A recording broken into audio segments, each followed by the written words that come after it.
थिं रानना रान्दि हिन्जावफोरनो मदद रस एनजिअ आरो बैथा एनजिअनि रस एनजिअ आरो बैथा फाउन्डेसनआ UNDPनि मददथियाव रान्दि हिन्जावफोरनो थिं रानना होना बाख्नायथाव हाबाफारि मावदों। दिनै अदालगुरि जिल्लानि BTC खालिंदुवार समष्टि आरो फानेरि बिधान सभा समष्टिनि सिङाव थानाय सेनिपारा गामिनि सा 10 रान्दि हिन्जावफोरनो दाउ गन्द्रा लुफुंनो साफायाव 14 फुट गोलाव थिं गांब्रैयै रानना होदों रस एनजिअ आरो बैथा फाउन्डेसनआ। मख'नो गोनांदि UNDPनि मददथियाव थिं राननाय हाबाफारिखौ लानाय जादों होनना मिथिहोयो समाज सिबियारि अर्जुन नार्जारिया। हाबाफारियाव रस एनजिअनिफ्राय बमिता बर'आ बाहागो लाफैना हाबाफारिखौ जाफुंसार खालामफैयो।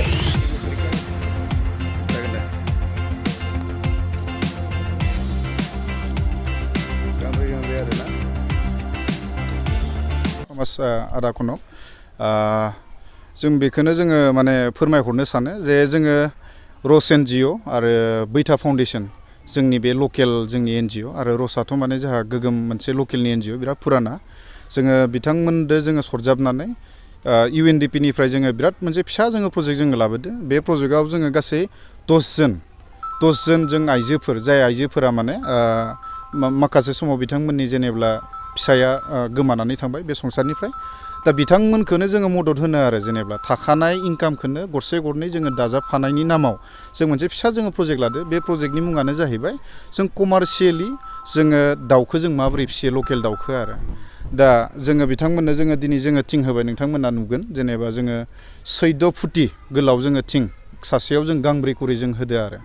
बे थिं होनायनि गुबै थांखियानो जाहैबाय बिसोरो मोनसे फिसा फिसा न' बानायनानै लाथो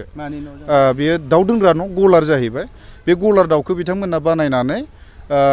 आरामसे माने सां न' बानायगोन आरो सां न' बानायगोन ओमफ्राय बिनि उनाव जोङो बिसोरनो भेक्सिनेटेड माने भेक्सिन होखानाय जोङो दाउ बिमा जों हरगोन जाय माने बिदै दैनाय अबस्थाखा आरो लकेल गोजा जागोन दे बे दाउआबो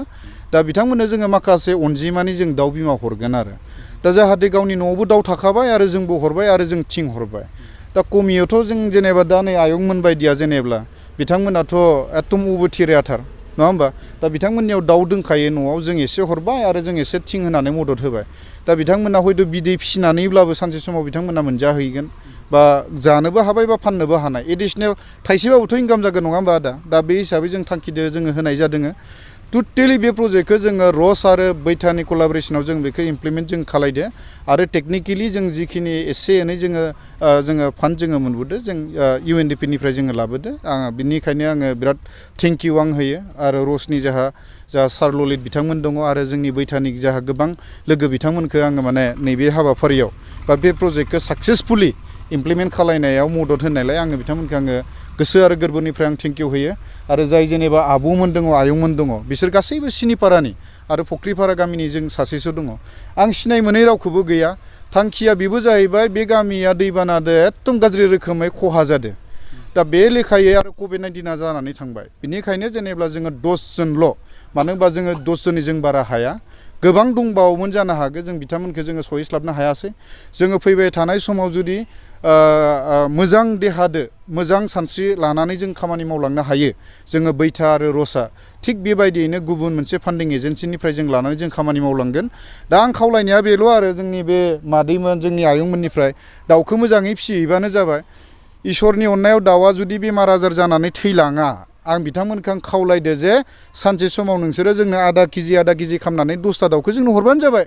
जोंनोथ' थिंबो नांला दाउबो नांला नङा होमबा जोंनो जाहाथे 10ता दाउखौ उनाव हरफिनोब्ला जोङो गुबुन मोनसे गामियाव थिग बेबायदियैनो वान अफ दा भार्नारेबल सेक्सनखौ जोङो मदद हैनो हायो जोङो बे थांखिदो जोङो प्रजेक्टखौ जोङो लानाय जादों आरो दा बिथांमोननि औवा थाबाय बे औवाखौ आं बाहायनो होदो लेबाराथ' बे फिसा न'खौ बानायनो सानसेनि लेबारखौबो आङो होगोन बिथांमोननिफ्राय आंनि रिकुवेस्टआ जोंनि आयंमोननिफ्राय बा जोंनि बे बाजै जानाय सासे सानै दङ जे अननानै नोंथांमोना जों जिबायदि बानायनो होदो अननानै बेबायदि बानायबानो जाबाय आरो दाउफोरखौ जाहाथे मोजाङै जोथोन लाहैयो आरो आं अननानै खावलायो जे बेदर जानो होननानै जों होनायखौ जायाबानो जाबाय लुबैबाला आंनि रिकुवेस्टआ बे ओमफ्राय बेखिनियानो आं बुंगोन जे आं मोजां मोनदो आरो सिनिपारा गामिनिफ्रायनो जोंहा 9 जन दंखायो 8 जन दङ खैरिबारिनिफ्राय जोंहा सासे थाबाय आरो फुख्रिपारानिफ्राय आरो आंनि जेसेबां लोगो दङ रसनि जाहा ललित सारनि आरो बिथांमोननि प्रजेक्टनि टीम थाहैबाय आरो जोंनि बैथानि जिखिनि जाहा माने लोगो बिथांमोना दङ जों गासैबो टंला हालामनि आरो आंबो नैबे गामिनिनो आं बुंजायो दा बेखायनो माने नैबे हाबाफारिखौ आं मावफुंनानै आं बिराद गोजोननाय मोनदों आं आसा खालायो जोंनि बे प्रजेक्टआ माने फैबाय थानाय समाव मोजां फिथाइ थायगोन आरो रायजोफोरा बाख्नायगोन बजबगोन दा नोंथांमोना सोंनो हागोन बा आदाया सोंनो हागोन जे आंनि बेनिफिसारिया बा जोंनि बेनिफिसारिया माबोरै मोनदो दा बेसेबां गोजोननाय मोनदों आंथ' बुंनो हाला आं जिखिनि सानस्रि सानथौदों आं मावदो आं सानदों मोजां मावदो होननानै आं सानो आरो बेखिनि खामानि मावनायाव जोङो गोबां जायगायाव जों खामानि मावदो दानि गभमेन्टदोबो जोङो गोबां आखाइ हमलायनानै जों खामानि मावदो मोजां लिडारशिप जोङो मोनदो मोजां लिडारशिप थायोब्ला खामानि मावनायनि सुबिदाफोरा अपेन आप जायो मोजां मोनलायो माने मददखौ जोङो मोनलायदो आरो माने थेंक इउ स' माच आं बेखिनिखौनो बुंबाय थेंक इउ आरो बैथा फाउन्डेसननिफ्राय थिं रानबाय नोंथांमोना दाउ फिसिनो थाखाय बेसेबां गोजोनदों मा बुंगोन मोजाङानो मोनदों जों लाबोबा मोजां मोनदों आरो दा जोंबोथ' सोदो जागोन सोदो मागोन दा फिसालाफ्राबो एसे बाहेरायाव खारनाय गोजा ओंखायनो दा आनैमोना बेखिनि मोजां मोननानै होदो आरो दा थिं होदो आरो ना थिं होदो थिंखो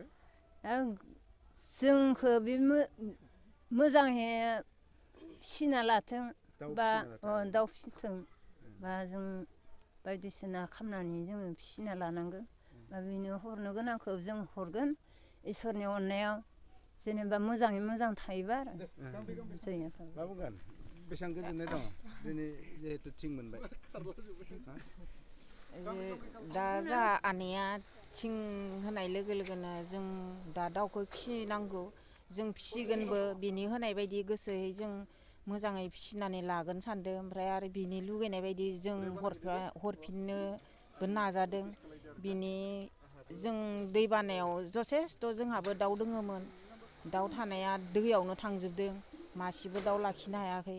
ओमफ्राय दा आनैया जोंनो दाउ होनायलाय जों बिराद गोजोननाय मोनदों जों बिनि होनाय मथे जोंबो नाजादों दा लानो दा जोंहानि फिसालाफ्राबो दे होमबा बे आदाया होदोंबा लागोन दे होननानै बुंदों बेबो ओमफ्राय दे आं न'खौनो बनायगोन सानसे आं बाहेरायाव थाङालासिनो बिदि होननानै दा बनायबाय थादो ओमफ्राय बेखिनियानो आरो दा